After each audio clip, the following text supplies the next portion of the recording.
ఈజీగా చక్కగా ఎక్కువ పూలు విరబోస్తూ కంటికింపుగా ఉండే క్రీపర్గా పెరిగే ఏదన్నా తీగజాతి పూల మొక్క పెంచుకోవాలి అనుకున్నారనుకోండి, రాధా మనోహరం బెస్ట్ చాయిస్ అండి. ఎందుకంటే చీడపీడలు పెద్దగా రావు, అలాగే మనకి సీజన్తో నిమిత్తం లేకుండా చక్కగా విరబోస్తుందండి.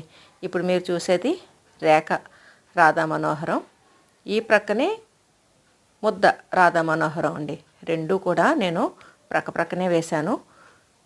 చూసారా, ముద్ద ఒక రకంగా అందంగా ఉంటే రేఖ పూలు ఇంకొక రకంగా అందంగా ఉంటాయండి.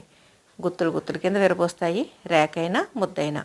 కాకపోతే రేఖ పూలు విచ్చుకున్నట్టుగా పరుచుకున్నట్టుగా మనకి అలా కనిపిస్తూ ఉంటాయండి. అంటే కొమ్మలు చిన్న చిన్నగా వస్తాయన్నమాట. ఇక ఈ ముద్దదైతే కనుక పెద్ద పెద్ద తీగల కింద వచ్చి పోస్తుందండి. కాబట్టి వాలిపోయినట్టుగా ఉంటుంది.